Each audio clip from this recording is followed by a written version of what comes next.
ڕۆب بەخێر بیت. تۆ هەر لە سەرەتاوە یارمەتیدەر و هاوکاری ڕووداو بوویت. پرسیارەکەم ئەوەیە ڕۆب باینن کێیە؟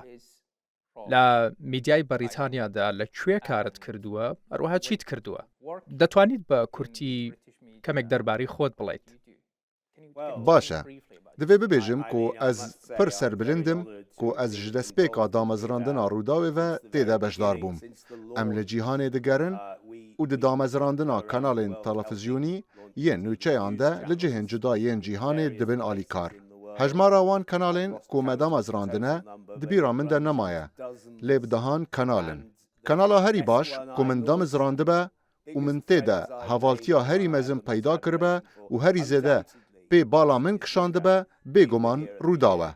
Em ji destpêkê ve li vir bûn. Beriya destpêkirinê jî. Dema ku hemû kesên di kampanyayê de kar dikirin, ji aliyê me ve hatin perwerdekirin. Heta tu jî. Bêguman şîfa ji destpêkê ve yek ji perwerdebûyên me yên herî jêhatî û geş bû. Lewra her sal di vê demê de em bîranîna koça wê ya diltezîn dikin. خەڵاتی نێودەوڵەتی شیفاگەردی بۆ خانمانی ڕۆژنامەوان ئەم ساڵیش بەردەوامە؟ بەردەوامی ئەم خەڵاتە و ناوی شیفاگەردی لەسەر ئاستی جیهان چۆن دەبینیت؟ Pir giring e ku ev her sal têkirin. Hinekî weke rêzekêj bo şîfayê, ku bi awayekî trajîk canê xwe ji dest da.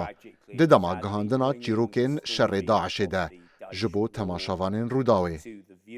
Wekî tu dizanî, ew li meydanê bû û her roj ji bo bernameya xwe rapor çêdikirin. Wê çîrokên mirovî bi şer re têkel dikirin, ku ew di vê yekê de pir serkeftî bû. Bêguman wê demê dema li pey goreke bi kom digeriya, pê li teqemeniyekê kir û canê xwe ji dest da. Ji bo me giring e em wê bibîr bînin, ji ber ku ew jineke ciwan bû. Gelek caran li vê navçeyê ne tenê Rûdawê. Ji bo jinan zehmettir e ku weke mêran bibin şahidê çîrok û nûçeyan. Rûdaw her tim bûye mînak ku ferq nîne, tu mêr bî yan jin. Tu pîşekar bî, tu rojnamevanî.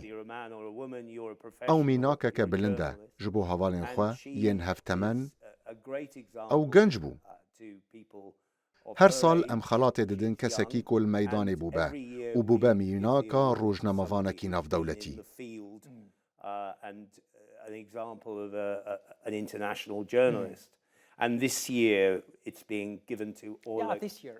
بەڵێ ئەم ساڵ کێ خەڵاتەکە دەباتەوە؟ دەتوانیت بە کورتی باسی کارەکانی بکەیت؟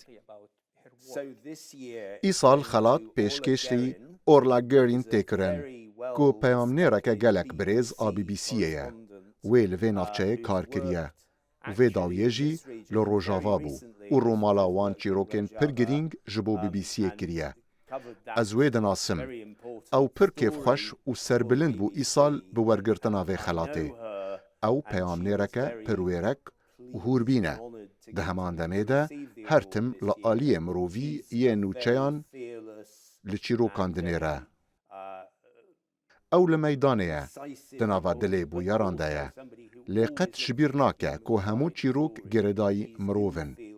Ew di vê de pir serkeftî ye. Lewra ez pê bawerim ku tiştekî pir baş e ku îsal xelat ji wê re têdayîn.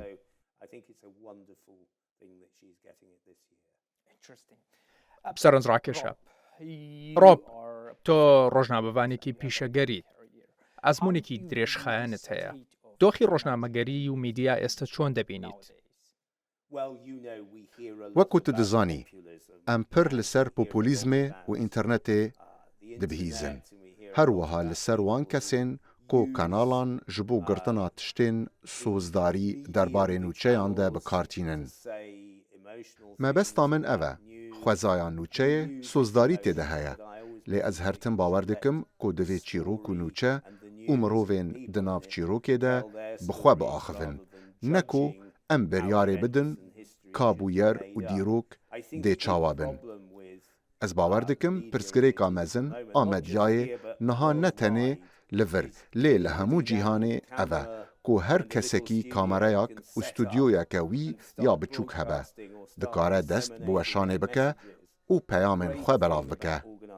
Tiştê herî baş yê dezgehên wekî Rûdaw, BBC, New York Times û van dezgehên mezin ev e ku ew pabendin nûçeyan bêyî ti zêdekirinekê bigihînin. Rastî bi xwe diaxivin, mirovên di nav çîrokan de bi xwe diaxivin û pêdivî bi ti destkarî û zêdekirinekê nîne. Lê ez bawer dikim ku divê em hînî wê bibin ku peyva baweriyê gelek girîng e. Di dawiyê de xelk baweriyê bi dezgehên weke Rûdawê tînin ji ber ku ew tiştê ku diqewime ve diguhêzin. Ew şahidên dîrokê ne, pirsan ji desthilatê dikin û ji her aliyekî ve li hember lîstikvanên cuda disekinin. Ew hevsengin. Trust, and trust is very important, and it's متمانە بەڵێ متمانە زۆر گرنگە زۆریش هەستیارە چونکە ساڵانێکی دەوێت تاوەکو ئەو متمانەیە لای بینەر و خوێنەرانت دروست دەکەیت. لێرەدا دەچینە سەر پیشەگەری ڕۆژنامەوان نەک تەنیا ئەوەی کە وەکو چالاکوانێک کار بکەیت یان تەنیا بیر و ڕاو بۆ چوونەکانی خۆت بڵاو بکەیتەوە. ئەرۆکو باست لەوە کرد کە هەموو کەسێک دەتوانێت ئێستا شت لە سۆشیال میدیا بڵاو بکاتەوە.